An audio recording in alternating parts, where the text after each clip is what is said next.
We're brought in for the opening sequence of the first episode, with even more information being reported. A woman screams that the other people have walked into the water of the lake, as if they were subject to some kind of hypnosis or magic. The chief immediately begins to issue out orders to search for the surrounding region. Yuta returns back to the cafe where he checks the information that the police have made available to the general public.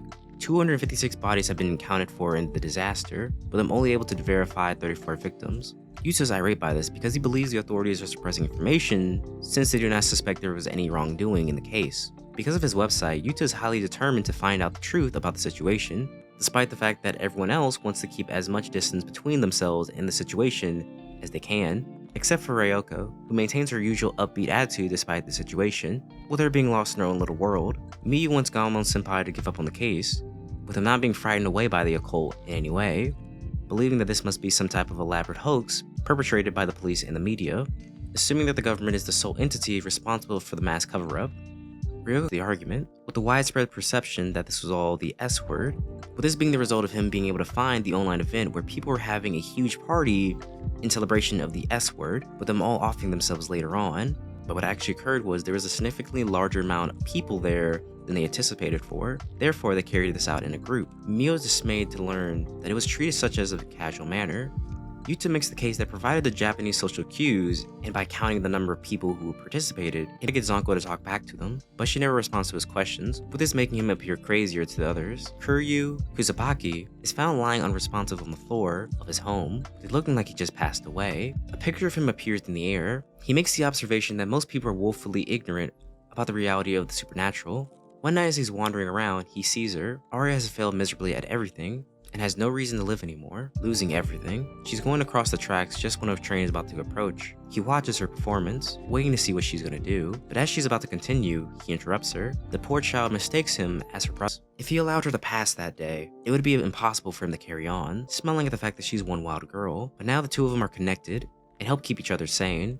Later on that night, Yuta recalls his father showing him how to use the box that's very similar to the one he has right now. When Zanko returns, Yuta becomes frustrated that she didn't communicate with him earlier. She echoes back to him what he just said to her, so he can hear how insane he sounds right now, informing him that he still needs to provide evidence to demonstrate that he's not guilty of the crime. Yuta is scared of the professor's passing, thinking that he would have seen a headline with his name on it by now. After some quick searches, he sees Ryuko's boy love manga, with it being very similar to the crime. The next day, Miyu is talking to Toka about Chi, but they're not being found yet. During this time, Yuta is writing an article for his website that's going to reveal the truth about the mass hypnosis. Ryoko zaps him with the Poya gun. She asks him why is he sharing his viewpoint about the particular junction in this conversation. Yuta is aware that the occult is becoming increasingly popular these days. As a result, he has the intention of jolting people out of their complacency. The belief that this is true actually reveals the more negative aspects of Japanese society. Izumi believes that his assumption is hypocritical, given the fact that he has a website that deals with the occult topics. Yuta admits that that's correct, but says that he has no interest in the occult, just at the money that it brings him,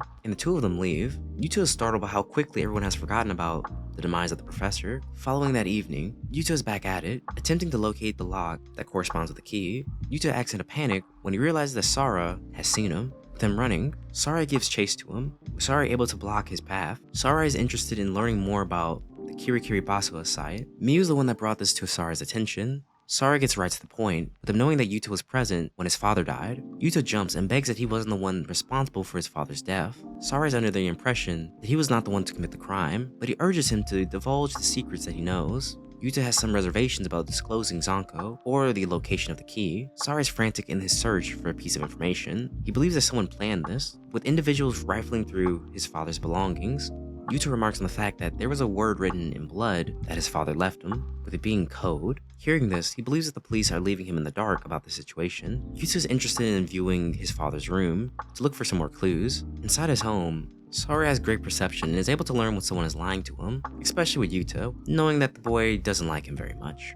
The young man still has issues with his father, so he leaves him with that. Inside the room, he discovers a drawer that has a lock on it. He tries to unlock the drawer with the key, but inside there was something there, that being stolen. Yuta breaks down into tears as he's sobbing on the ground, since she's unable to answer the mystery. Zanko yells at him to calm down and to get hold of himself. She tells him that the solution is right there in front of him. She points him in the direction of the ceiling. He examines the holes and he locates the ceiling above him, with it being a code for the alphabet. In Ryuko's favorite spot to draw, with this being the park, her and the albino boy discuss their next course of action. Meanwhile, Shun believes that it's time to play his next card.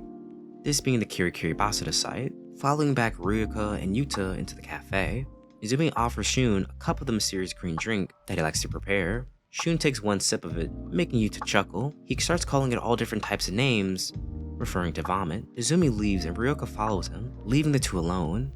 Shun and Yuta get down to business, Shun questioning Yuta in a very deliberate manner. As soon as he mentions the tooth being pulled, Yuta snaps.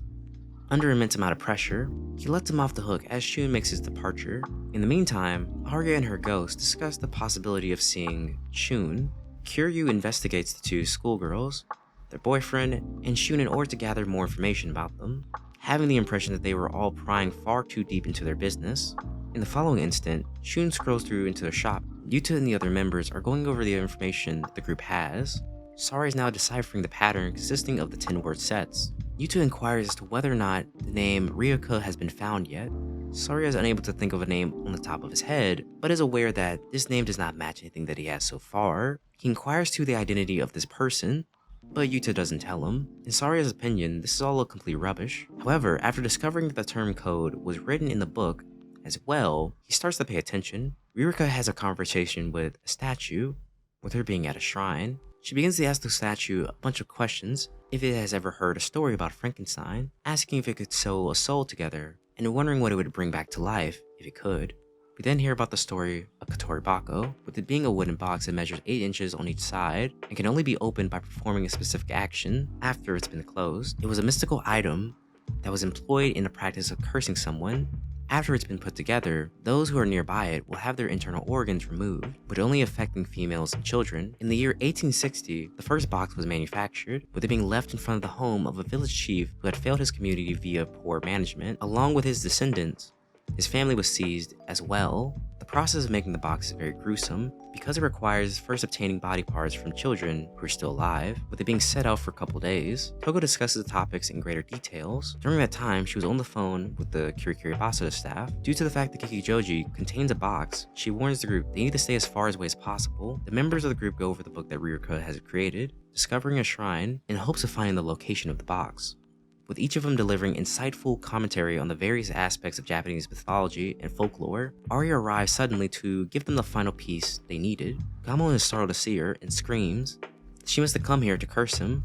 Arya claims that she has no idea what they're talking about, but she found their conversation rather interesting. She begins her discussion about dark magic with his angry Saria, with him being exhausted about hearing about this stuff. He approaches her and tells her that she's simply another individual who's profiting off the occult industry. She shatters one of the lights, with this throwing him off, and she tells him never to question her dark arts ever again. She then takes a seat, informing them about the information that they need, with them not yet comprehending the details of the severity of the situation. Miyu's in a hurry to go to the shrine now, running off. Izumi is immediately recognized by Kiryu, who is perplexed, wondering why he's here. Miyu reveals that she has no idea what's happening to her friend, with her receiving a text recently from the girl. While they're texting Katoribako, they run into the young boy. Miyu's told to be cautious when approaching him. The young man turns around. The young man tells the rest of them that he got the idea of making this box from something that he found online, but he didn't bother reading the instructions. Miyu cries out in a panic, asking if the boy has seen her companion, Chi. The boy interrupts her, with him saying that she was a necessary sacrifice for him, not caring about the lives of people, with him saying that he'll get off on the crime since he's a minor, saying that he knows the law and knows that they can't convict him. He describes his intentions in trying to get Miyu originally, but settling for her friend, walking away. The others run to try and catch him, and Miyu slowly walks to the box, opening the lid, being horrified. While this is going on, a group of men are having a discussion in a chamber that is so dark that the only way that you can see them is by reading the scriptures on the wall. They're officially known as MMG, and they're trying to create the New World System. In Arya's workplace, Shun shows up to investigate her, providing information that the body of a high school girl named Chi inside of Chichiman Temple. However, it was said that there were other bones inside of there, with them being unrecognizable. He was interested in hearing her perspective of dark magic, but Arya doesn't care. Shun first then lies to her, claiming that she was the first person whose name appeared on the internet phone book for black magic. Arya is aware of this lie and tells him that they've never registered online. He admits that he lied, but then asks her whether she has ever cursed someone. Arya reminds him that she's already helped the authorities once before in their investigation, where they're questioning why she's being brought up again. Shun then inquires as to regarding familiarity with Kodoku, with this being a spell that involves insects. He exposes that she's lying about knowing so. Arya slips up with her mentioning she knew who discovered the box. He then asked her how does she know about the box and the people that brought up the information, with this leading to him questioning her further about her partner, asking whether or not she's the boss or not, given her employee's behavior, noting that she's probably accepting this matter. Shun then goes further, expressing how depressed she must have been, with her only having the desire to have something or someone accept her and be close to her for the rest of her life, referring to her predicament as rather depressing, with it being a vicious cycle. He keeps going, making her even more furious, to the point where she has to kick him out, demanding that he leave. While Shun's about to cross the street, he spots her companion, warning him to watch his step, confirming that he can actually see him. Takasu is the leader of MMG, with him being the one responsible for the 256 people who were submerged in the lake. He justifies this, saying that it was just an experiment necessary for their goal. Due to his hard at work on the ceiling patterns, having already identified 43 names thus far, Zanko inquires as to why he didn't go to check on Miyu, with him opting to leave her alone. When Shun gets back to the office, the rest of the employees start to ignore him, with him being very confused as to why this is happening. Chinoyami and his partner enter the room, conducting the same type of behavior, causing him to leave in order to check out what's been going on. Toko and Sarai both end up experiencing the same thing, and according to the reports, 200 people have been already identified and connected to the incident at Inokashira Park, with one of the names being called being Yuta Gamon. After seeing his name on the news, Yuta bursts out laughing. He has Zanko to laugh with him, but all she does is confirm that they're correct. I'm now discovering the truth. So this is where we're gonna leave off in today's video. If you like today's video, here's another one just like it, so go check it out. We're breaking down this anime into multiple parts. Now if you like this video, make sure to leave us a like, and why not subscribe to the channel? I'll be uploading daily videos just like this one. So I'll see you next time.